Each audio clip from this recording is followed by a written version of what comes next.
Welcome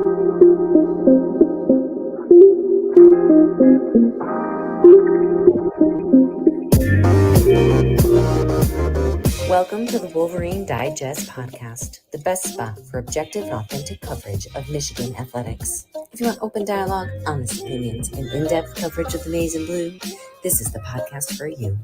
And now, here's your host, Brandon Brown, joined as always by Chris Breiler. I just want to start by saying go blue. For me, like that rivalry is very personal, and I won't dive too deep into that.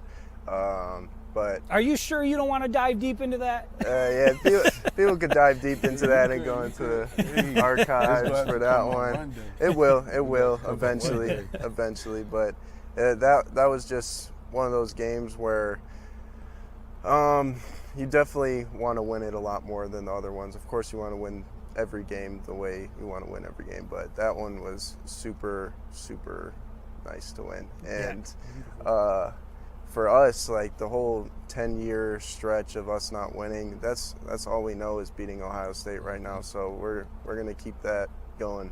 Yeah. Oh boy! Oh baby! They did not like that in Columbus. They did not like that in Columbus. They did not enjoy it. But honestly, man, we talked about this throughout the day today as it started popping up in different Ohio State publications and some different Michigan publications and some places in Detroit. Like it just kind of started popping up all over the place. When you watch him say it, I mean, he's not talking shit. He's just, he says sometimes hey, you know what it is? It's the same thing that happened to you a lot, I feel like, with reporting on Jim Harbaugh. Like sometimes the truth just hurts. It stings a little bit, and it's not talking shit. And he just said what he said was factual. And it's clear that people in the state of Ohio and fans of the Buckeyes, it's clear that they're so used to winning that there's a very fragile mentality there. It didn't take much to really put them into the tank. And now it's like the slightest thing they feel attacked by. I think it's great for the rivalry. I love it. It is. It absolutely is great for the rivalry. And look, man, Michigan's 1-0 against them over the last one game. And that's kind of what you always hear about. It's like, what have you done for me lately? What's the most recent outcome? And right now, Michigan's got some bragging rights. That's not to say that Ohio State hasn't been incredibly dominant over the last 10, 15, 20 years. That's fine. But what happened last year? What's going on right now? What's the most recent outcome? And it is what it is. And JJ, again, you could hear his tone. You can hear how he's talking. He's like, look, all we know is beating them. We're 1-0 against them. J.J. McCarthy, Donovan Edwards, Angelo Anthony, and the rest of that freshman class are 1-0 against Ohio State. And that's the facts. And if people in Columbus want to squirt some tears about it, let them squirt, because there ain't nothing you can do about it. They're 1-0 against them. That's all J.J. was saying. What I think is incredible, Chris, is something that was brought to our attention today. The quote from our interview, we're sitting down with these guys on a Friday night. On a Sunday night. We sat down with them on a Sunday, and a week has gone by, right? A little over a week. That quote has already made its way to the Woody Hayes Athletic Complex in Columbus. It is up on the screen.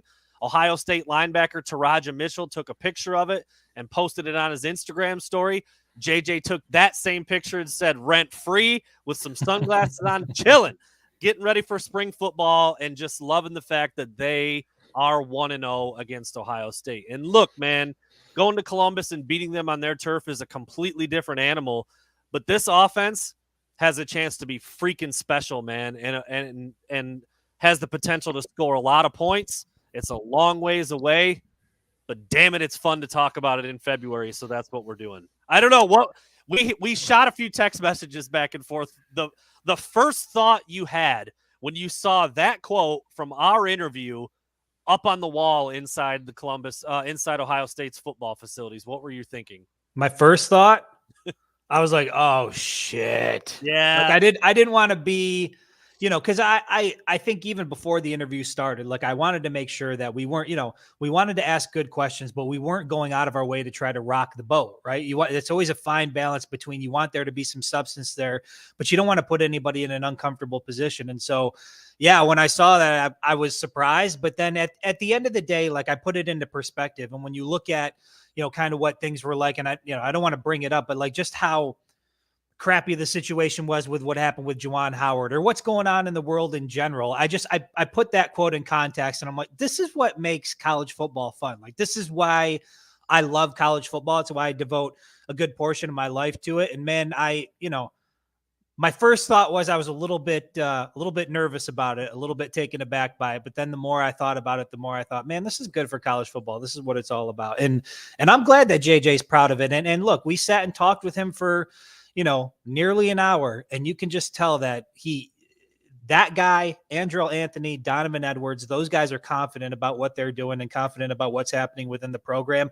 They know that they lost a lot, but it certainly doesn't feel like they feel like there's going to be any sort of drop off. In fact, it feels like quite the opposite.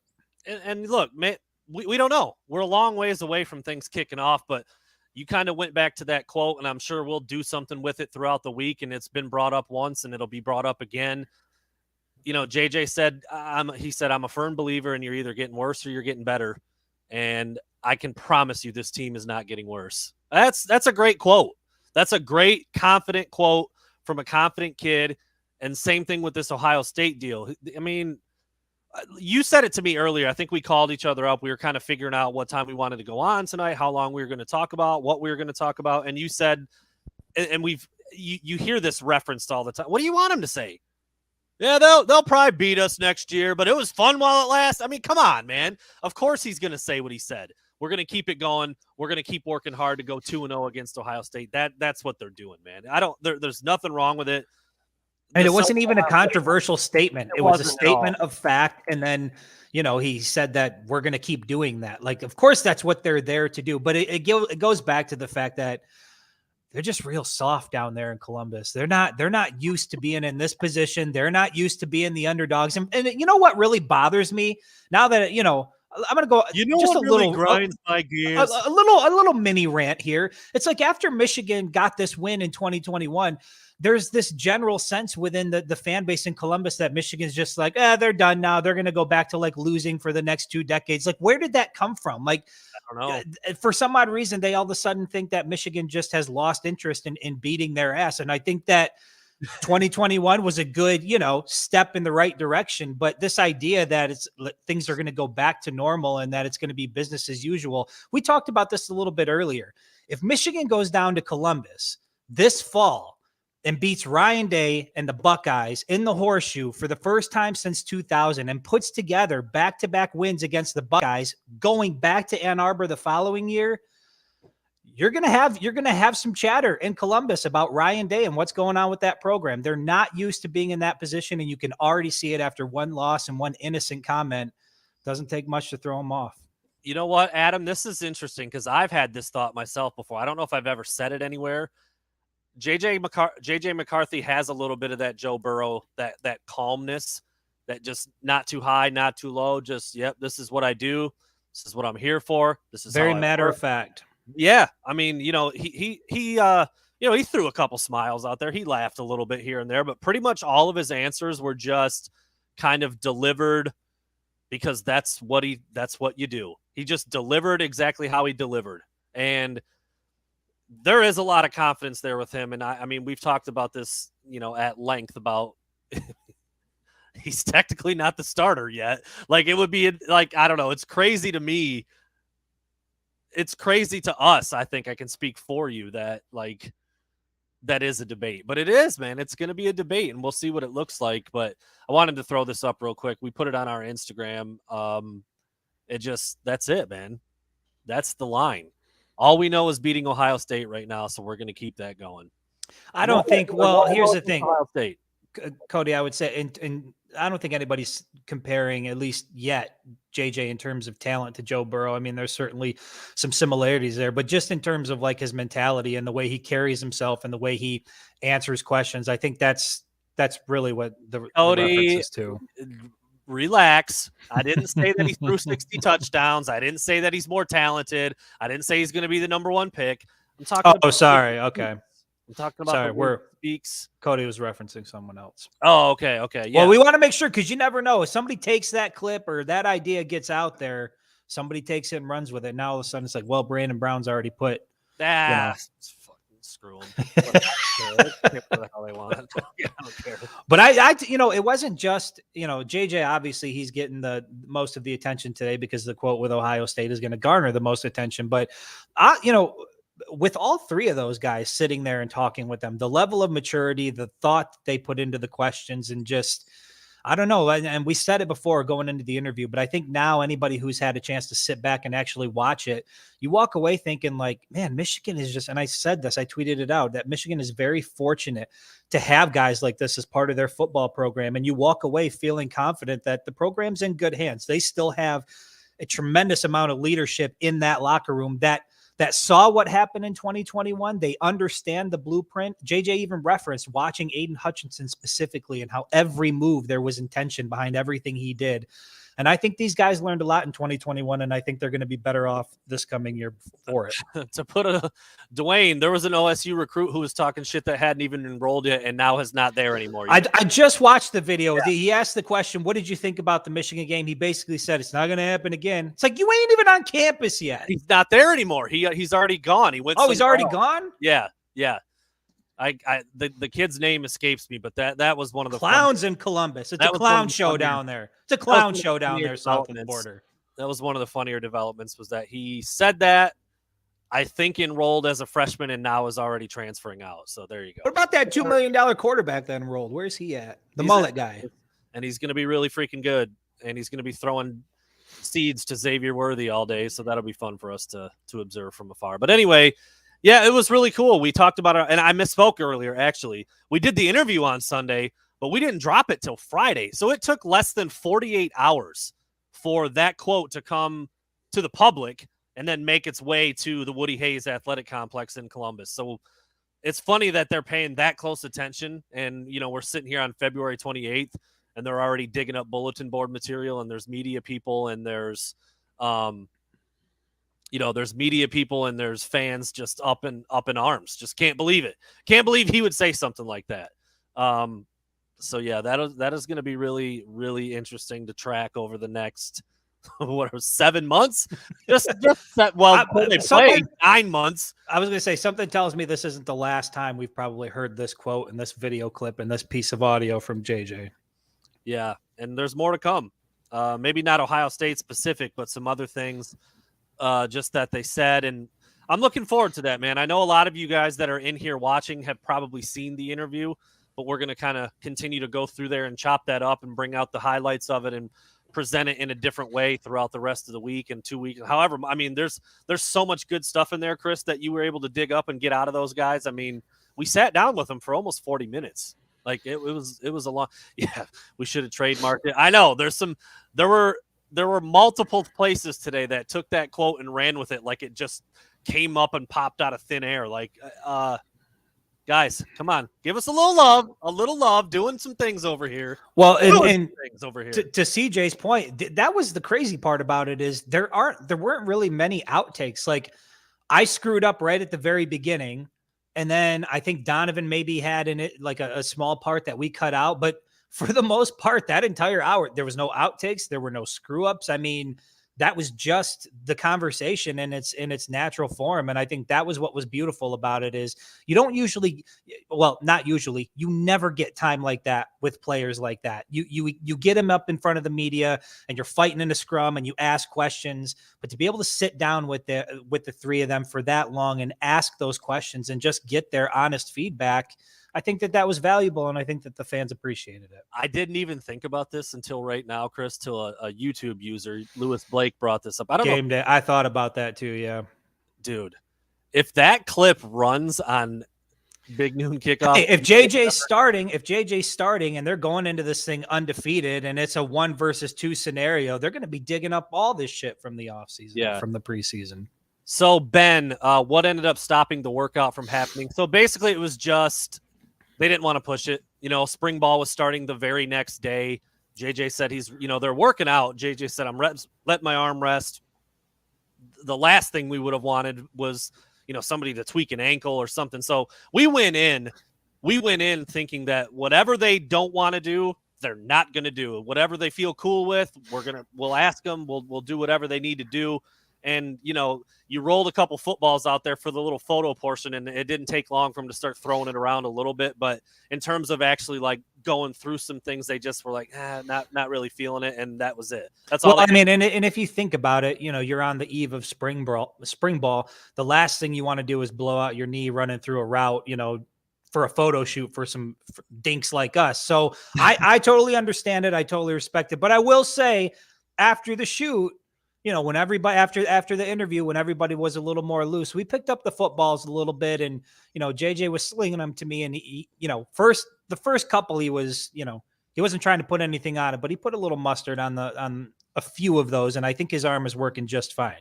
There was a bit of a concern that maybe something with the Georgia game, and he wanted to rest it up or whatever. He's just fine.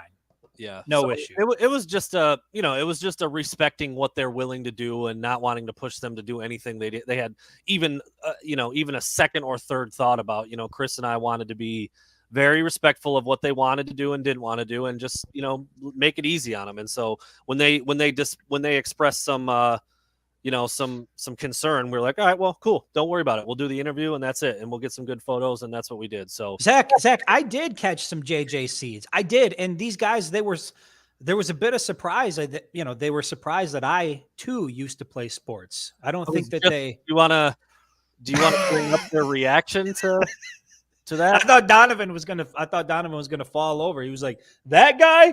Chris was like, quite a ways away. He's like, it's been a while since I played. And they were like, you played? And they were like, what position? And Chris was like, wide receiver and DB. They were like, you played free safety. But yeah, that was what it was. That guy did? No, you? No.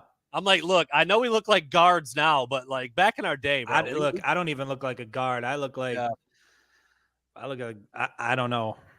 I don't know, like the weird equipment guy who's somehow on the roster, but he just kind of hangs around and he's kind of a slob, and he's at the end of the bench. That's me. That's a great question, Chris. I'm not too proud to take a shot here if you want to take one at me. Do you think they were more surprised that I used to play or that you used to play? I don't know, man. I think they were quite surprised. It's weird because the older you get, like, you still view yourself as like that person who can do those things. But these kids don't know that part of you. They only know what they see, right in front of them. And what they see is two guys pushing 40 who don't look very athletic. So, yeah, I guess I could see why, they would be so surprised. But, yeah, back in the day, your boy could get it in a little bit. You get it in a little bit. One opportunity to run an out and up on somebody, I'm dusting that ass. Somebody. One time. One route. All I'm good for. After that, I need a blow. I need the oxygen mask. I need Gatorade. I need pickle juice for the cramps. I need it all. But one route. Get this man an IV. Give me one route. I'm gonna capitalize on it. No, it was a lot of fun, man. They were great. At one point, I don't remember. We didn't really talk about this since then, but at one point, we said we wanted them till 7:30, and it got to be like 7:30, and I was letting, we just a couple minutes, we're about done, and they were like, no, keep going. We're good. They were just awesome, man. They were great. They were great to do that with, and obviously some really good stuff came out of it. I don't know if me and Chris intended on some of the stuff we did in that interview getting put up in Columbus, but hey, there you go. That means it was good. That's how I see it. And hopefully some more good stuff to come out of it. I know Chris posted, let's see, what have you put up so far? JJ talking about Aiden Hutchinson, Andrell Anthony talking about Ronnie Bell, obviously JJ talking about Ohio State. We'll have some stuff to come. I think the three of them talking about Jim Harbaugh. So yeah. There's been a lot of really good stuff, and there will be more. There will be more good stuff. And both all three said we'll do it again. This was great. Whatever.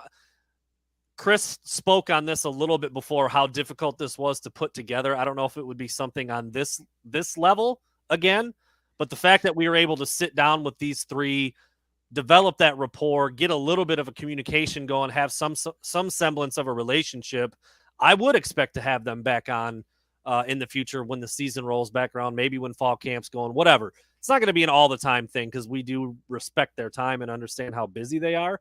But I feel pretty good about that moving forward. I have to imagine you do too, Chris. Yeah, I mean, I would say, my thought is maybe it's a once a year, this time a year sort of thing, and you watch these three guys sort of develop throughout their career On this level. on this level, Yeah, correct? Because the thing is, and there's a reason why, Brandon and I talked about this a little bit, but there's a reason why you don't really see anybody else in the market doing that. There's several reasons why. One is because it's just really, really hard to get a hold of these kids, to get, to wrangle it. They all have their own schedules. They're in class. They've got people pulling them in different directions. And here you're trying to pull these three guys together, for what amounts to be about 3 hours of their afternoon to spend with you. And so it's difficult to do, man. But again, my thought was it was going to be worth the effort. It wasn't easy getting there, but hopefully you guys at the end of the day, enjoy the interview. And I think a lot of good stuff came out of it. And like Brandon said, there's more that we're going to put out. It wasn't just about Ohio State or rivalry stuff. We got into mental health and we talked about some other topics. And I think it's all going to be good stuff. And really,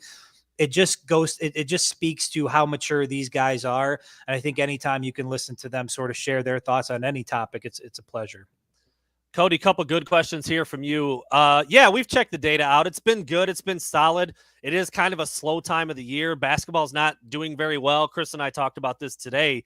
Looking back at what the basketball season did for us last year in terms of where it's at this year, completely different ball game. And it's, it's the end of February. March is coming up. Football is pretty much silent at this point. And so the numbers have been great. They've been just fine. Not as big as our big fall months. I mean, it's not even close. The stuff that goes on in the fall when the season's going on is and will be king. But we're really happy with it, and it's already turned out to be worthwhile. And then I like this question too. And Chris, I'll let you handle this because a lot of this fell in your lap. Anything you would do differently, or something you would change now that it's come out, or the way it, building up to it, or just anything from start to finish? Well, I mean, in terms of just like organizing it, yeah, there's a lot of things that you learn along the way in terms of making it a better product. But as far as like the actual interview goes, there's one question that I didn't ask that I really wanted to ask of the three of them was, and I think I'd said this to you after the fact, after we had went and we sat down, maybe we were out at lunch, but at the end of their career at the University of Michigan, by the time it's all said and done, what does success look like in their mind when they look back at their career? What are some of the things that needs to happen in order to look back and say, okay, that was a successful career at the University of Michigan? I'm not sure how much you're going to get out of it, but these guys all have pretty big goals and they talk about national championships a lot. And that's obviously something that they're going after. And so just to hear, like, draw that picture of success for me. What does it look like? Not to get into the, if you were an onion, let's say we were going to peel away the layers. Settle down, Gene. Yeah. Chris, this is a really good point, and it's something we talked about doing with players last year, where you bring them in for 30 minutes on a Monday or a Wednesday to talk about the game from the previous week, to talk about the upcoming opponent, whatever's going on. And I think Chris and we realized pretty quickly that having the same people every week is too much. We had Blake Corum maybe 3 or 4 times, and by the time we had him on for the 4th time, we're like, dude, what do we bring him on for again? I mean, yeah, another good game. It's cool. Like, it's cool to get that time with them, but when you don't, there's no purpose behind it. Like, it feels like it's getting repetitive, right? Yeah. So I would venture to say they will come on for sure once, twice, maybe whatever. But to do it every single week, it gets to be a little bit repetitive, and we don't want that. We don't want a watered down product where they're and they don't want that. I can promise you they don't want that. So that's something. Yeah, and you're right. They don't have to leave their apartment. We did that with multiple players throughout the season last year, and it worked out. It worked out. Can I just say this? I think I said this to you, but the interview list so far for 2022: Desmond Howard, JJ McCarthy, Andrell Anthony, Donovan Edwards. That's a hell of a start to 2022, I would say. We're just 2 months in. Not bad. Not bad at all. I wanted to answer this question. Kilmer from the YouTube page. It's up. That baby's up, man. Go to Wolverine Digest. Been out. WolverineDigest.com. I believe the story is titled "We Want to Win." I think, isn't that what? Yeah, we want to win a championship. Yeah, we want to win a championship. It's right there. Yeah. So yeah, it's up, man. Go check it out. It's about 37 minutes, something like that. So roughly. Yeah, really good. Maybe 40 with the intro and the outro on there, but it came out awesome. And we debated. We really did debate. Are we going to drop this whole thing at once? Are we going to cut it up and release it in segments? Are we going to do one, 2-3 minute chunks at a time? And we just decided after we spent 2.5 days editing this thing and cutting it down at the Brighton County Library, by the way, shout out Brighton. We met in the same room and just hammered this thing. Once it was just done and we saw the thing, we were like, yeah, we got to put this out in its entirety. Yeah. We got to put the whole thing out, and that's what we decided to do. So thanks to everybody who watched it. It was really fun to put together. Well, maybe not fun. I don't know if fun is the word. It was definitely fun to conduct and do the interview, and it's been cool to see it, see the finished product. And shout out to, I don't know, real quick, our sponsor people, if you want to call them that. I don't know. Have you talked about this yet? Have we talked about this yet? I don't know that we talked a little bit. I don't know that we talked about it on the show, but yeah, I mean, we had a lot of questions about the jerseys, the custom jerseys that we had made. The guy that we worked with, it's a company called 5 Hole. They're located in Fenton, Michigan. The guy puts out just amazing work, custom jerseys, football jerseys, hockey jerseys. He turned these things around for me in about a week's time, and it's a fully customized jersey. So working with him was a pleasure. He's got a little shop out there in Fenton, but like I said, you Google 5 Hole. We put some information in the article about his business. It's just really good stuff. And then in terms of like the photography, Nicole Genro, Haley Newman, I think is her last name, from Details and Daydreams or Daydreams and Details. Shit, I can never remember it. I don't have it in front of me. I believe it's Details and Daydreams photography out of New Lothrop. Just phenomenal. She showed up, she was kind of a last minute throw in, and she ended up really making this whole shoot. She made it really easy on me, and she shot some great photography. So it was great to work with her. And then the Lincoln Athletic Building, that was kind of a happy accident, the way that we ended up getting in there. Details and Daydreams photography. Thank you to my wife there. But the Lincoln Athletic Building, it was a happy accident that we were able to get into there. And man, what an impressive facility that is. They run a lot of football camps out of there, and you can tell that building is brand spanking new, about a year old. So phenomenal facility there. Katie Moffitt, the assistant athletic director, helped us out, helped us get us in there. And, again, it takes a village to make something like this work, man. It takes a lot of people to sort of, put their iron in the fire to bring something like this to you guys. So, hopefully you enjoyed it. And a big thanks for their help. Who was the sound folks? Really? That was Mercury. Yeah. Mercury Sound. Mercury Sound. They didn't go on as a sponsor, but I will say, clutch. They'll shoot them out. Absolutely clutch. The dude that showed up, I told him at the end of it, it was like, I didn't even know you were here. And that's exactly what I want. He showed up, hooked up our mics, was out of the way, captured phenomenal audio. And you're right. Yeah. Darren May, the gray turf was cool. It was a phenomenal background for the shoot. So everything sort of came together. It was chaotic leading up to it, but everything came together, man. And it was really cool, to see the end result. And I know it might seem like we're kind of hammering away at this thing, but that was weeks and months and hours and literal blood, sweat, and tears in the making to bring that to you guys. So, and again, I mean, look, this is the first time we've talked about it since it dropped. So we knew we wanted to spend some time on it, and then we'll put a bow on it, and that'll be it. So yeah, it was really cool to do. So far, the reception has been awesome. I know the players liked it. The parents of the players liked it. The folks in Columbus loved it. So there you go, man. It did what it was supposed to. You know what? Maybe we should drop that. My wife's obviously hanging out in the comments here, sipping some wine. So everybody be careful out there. Don't test her. But there, so there was I'll put it this way. I'm not going to go into the detail about what it was, but long story short, I was trying to line up a car service for these guys. I didn't want them to have to, figure out how to get here. I just wanted them to be able to get into a car, get out to the facility, do their thing, and then get back and not have to overthink it. Suffice to say, it was a very, very nice car I was going to have come pick them up. It didn't end up happening that way. By the time JJ ended up driving the two guys there, and I said something to JJ about, I want you to know that I had these cars lined up for you. And JJ sort of put his hand on my shoulder, and he's like, we'll ride in those cars when we've earned it. And I just thought, that's again, that's a leader. That's a college kid. That's the future quarterback of your program, basically saying like, nah, we're not going to do that till we've earned it. And it was those little things like that just, he's an impressive kid, man. You can't help but walk away impressed. Yeah. I mean, I was impressed with the whole thing, the way it came together, the way it turned out, the three dudes that made it possible, that gave us great stuff. That was maybe my biggest takeaway. Whenever you've got the interview is only going to be as good as what their answers are. I mean, Chris, dude, you and I have been to a million press conferences where they just blow. Like you don't get anything good out of them. It's a waste of time. You have to scrape together quotes and lines just to have you seen a press conference with Jim Harbaugh when he doesn't really want to answer a question? Yeah, when he doesn't want to be there. I mean, like after they lost to Michigan State, he literally spoke like 110 words or something. I mean, it was nothing. So again, they were the stars of the show. Tons of work. Kudos to Chris for bringing it all together.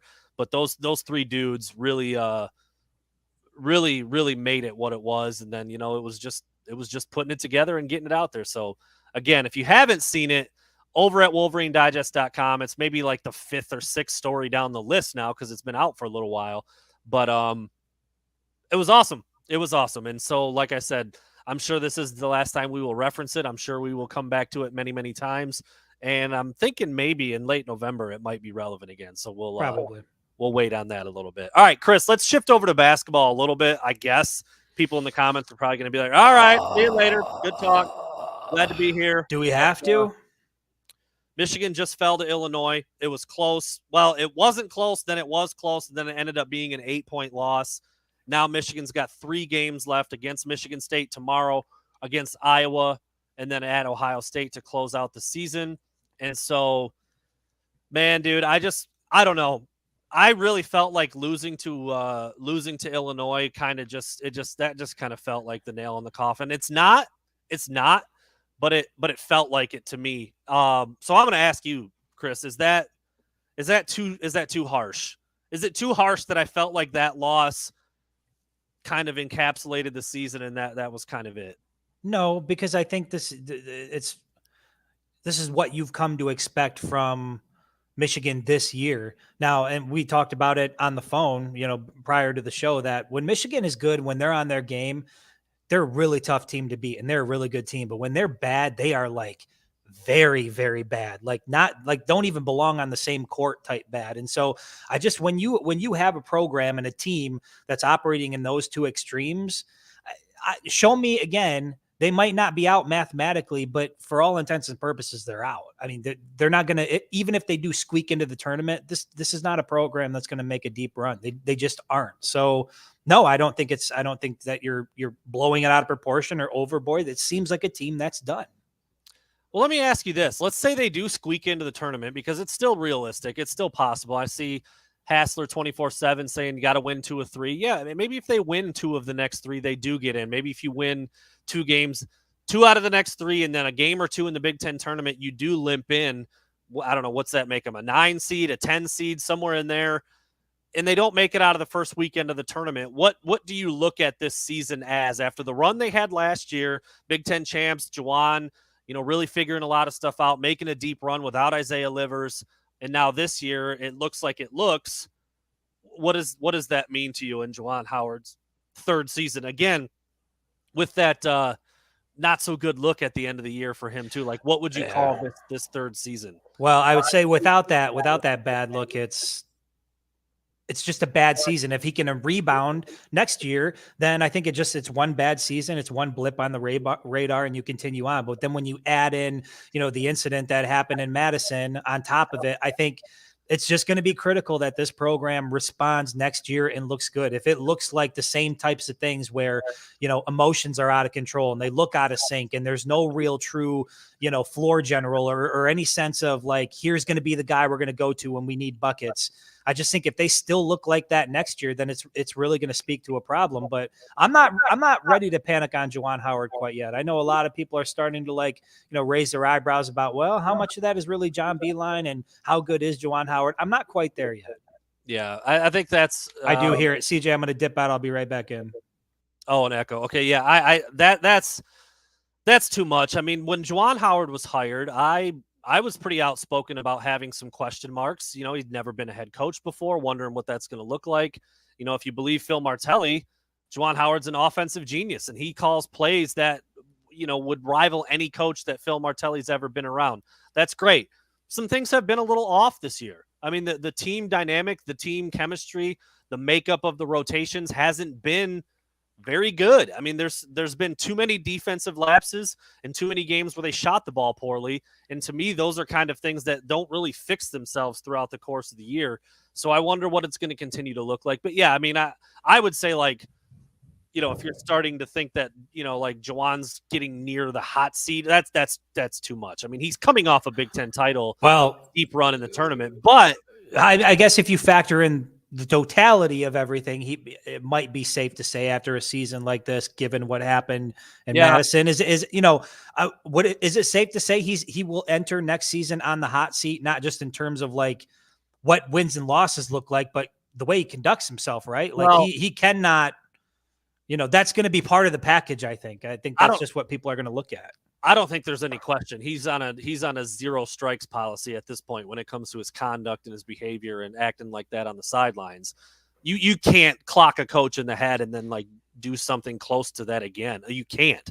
I mean, there were some people talking about firing him this time around. I was pretty against that from the beginning. Thought that would have been a little much, but also wouldn't have been shocked by it. Dude, you can't hit coaches out on the court. You just can't do it. Come on. But Cody, it's funny that you bring that up because I thought the exact same thing. Ward Manuel's not firing Juwan Howard. You kidding me? They exist. They just never catch fire. No, they don't. I mean, like, it can be as hot as you want, but if there's never like a maximum temperature, what does it really matter? I was just going to say, I feel like the seat at Michigan is the head coaching seat is always just hot all the time from like, day one. From the second you sit in it, it's hot, and it's hot till the day you leave. I mean, like, Jim Harbaugh went 2-4 and wanted to leave and couldn't. Come on back. Then he has a kick-ass season. He tries to leave. Come on back. There's no such thing. There's no such thing as a hot seat, especially with Jim Harbaugh. And I can't really envision a situation where Juwan Howard is on a legitimate hot seat either. Ward Manuel is not getting rid of these guys. I just like, maybe it's in his contract. Like, do everything, but like, you're not allowed to get rid of anybody. I don't know. Seems a little weird, but I had that same thought.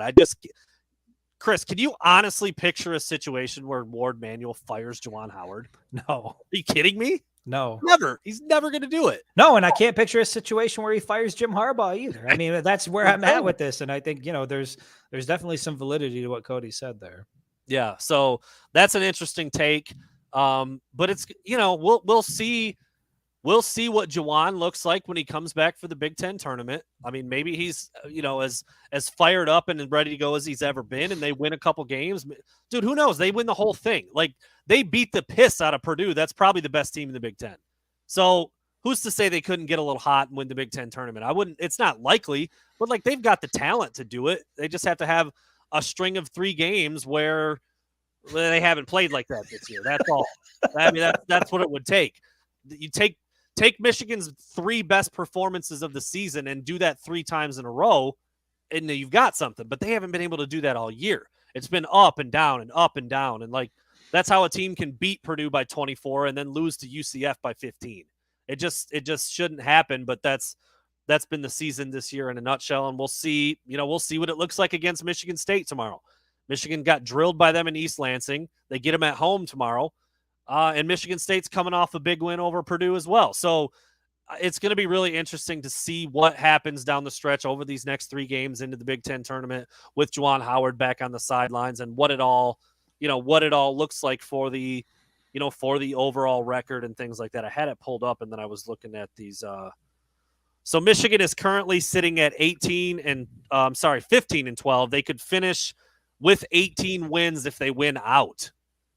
And then you win a game or 2 in the Big Ten tournament. Like, to me, in my head, 20 wins has always been kind of like the mark that you have to get into the tournament. Now, that's not a hard, fast rule. And if Michigan gets a couple wins down the stretch here, they're going to be good wins, quad 1 type wins. So we'll see. But I'm with you. It probably doesn't matter. They get into the tournament. They don't look like a team that can go very far. But I want to flip it around the other way, Chris. If they don't make the tournament, how big of a deal is that? To where you have a team that's made multiple Sweet 16s in a row. I think 4 in a row. Only Michigan and Gonzaga has done that. I saw that tweet fly across the radar today. And now suddenly they don't even make the tournament this year. What does that mean for Juwan Howard and Michigan hoops moving forward? It's obviously not. It's not a good look when you don't make the tournament. But I don't think it's I don't think it's as bad as it could be because it's been such a slow burn all year. People kind of know what this basketball team is, and whether they do or they don't, nobody's going to be, I think, surprised either way. So, yeah, you obviously want your program to make the tournament, but if they don't make the tournament this year, it is what it is. You rebound and you come in next season, and you've got to flip it around. And so again, one bad year can happen. It's been known to happen. You're allowed to have an off year. But if we start to see some of these issues show up next season, that's when I'll be concerned, because there's clearly some growth that needs to take place inside of this program. And you would hope when they take the court next year that you can see the result of that. And if you don't, then I think that speaks more to Juwan Howard. But I don't think this season's just a bad season. Yeah, that will be interesting to look at. Chris Hamill, yes, this was the number 1 recruiting class in the country. And Kilmer, I don't know. Has there ever been a team with a top 5 recruiting class come in, not make the tournament? Well, Memphis is going to do that this year. So we'll see how that ends up playing out. But that's in the era of college basketball where a number 1 recruiting class typically possesses at least a couple one and done guys. So you've got NBA talent on your roster. To not make the tournament, that's not the best look in the world. I'm sure it's happened before, but it's still not a good look. But like, you look at the recruiting class, Will Cheddar and Isaiah Barnes don't even play. So there's 2 parts of the recruiting class that aren't even on the floor. Kobe Buffkin and Frankie Collins barely play. They're spot minutes at best. I mean, their usage has gone up a little bit here recently with some of the suspensions and, whatever. Devontae Jones still manages to pick up too many fouls for a veteran point guard, but Frankie's been there a little bit, and Kobe also has got some run. And then you've got Caleb Houston and Musa Diabate, who, like, Houston was the top 5 recruit in the country. That's a one and done kid. He doesn't look anywhere near ready for the NBA. And Musa's always been kind of a athletic freak. He's 6'11", run the floor, play above the rim, and see what he can turn into. And maybe he's a one and done as well. He's also not ready. Yeah. But the NBA does, they do draft on potential a little bit. So I don't know. We'll see. I mean, the thing is that it was a big recruiting class. It's 6 guys. And so if all 6 of them come back, you might have to work with the numbers a little bit, because there's, I think, 4, right, committed in the next year's class. Maybe 5. So we'll see, man. Juwan Howard's got some things to figure out. It starts with Phil Martelli tomorrow evening in Ann Arbor against Michigan State, and then you've got Iowa and you've got Ohio State. Try to win 2 of those 3, get a 1 or 2 in the Big Ten tournament, and let the chips fall where they may. Yeah, this doesn't look like a deep run team, but who knows, man? Things get weird in March. They do. They certainly do. They tend to get weird in March a little bit, so we'll see what happens. Chris, any other pressing issues? Because just for those of you out there listening, Chris and I are going to have a little meeting of the minds after this. So we're going to cut the pod a little bit short. I mean, we're coming up on 45 minutes, so it's not that short. But unless there's anything else super pressing, I'm going to hit that hip hop button and we're going to get out of here. What do you think? Let's hop off, man. Let's call it. I think that's a good place to call it, man. It's, we talked about the interview, which was obviously a big thing for us and a hot topic with JJ's comments today. And it seems like a good place to finish it. Put a button on it. I feel good. Chris Breiler? Dog. I think so. I think you're a dog, dude. I think you're a dog with this interview. I wanted to give you your flowers, man. Appreciate you. I wanted to give you your flowers on this. Appreciate you. Yeah, so there you go. We will try to be, well, Zach, here's the deal. Well, this is a good question to close out with. Spring game is going to be April 2nd. It's going to be on TV. That sounds like it's going to be a little bit more of a game-like vibe, and we'll see what the boss man wants to let happen this year. Obviously, COVID ruined some things in 2020. Last year, what was it, weather? Did they shut it down because of weather? Just shut it down. Just shut it down. To do it behind closed doors, whatever. Like John Taffert, they came in and they shut it down. It's never really been like a media thing. Like, we've had to just sit up in the stands with the rest of you peasants in the past. Like, so we'll see. I don't know. I would love to be able to go and cover it. Maybe get down on the field, get some photos, cover it like a real game. I kind of want to play in it. Well, you're not an athlete. Wow. No, but we'll see. I don't know. April 2nd, we'll roll around and we'll do what we can. I mean, we will be there and we will cover it however we can. But we'll wait and see what they decide. It's not that far away. A month away, man. It's coming. 1 to 2 days. There you have it. Thanks, everybody, for being here. Go check out all of our stuff out at WolverineDigest.com. That interview is up. Snippets from the interview, some opinions on the interview. And if you see a Buckeye fan, I don't know, kick him in the shins and tell him JJ has a message for you. See ya.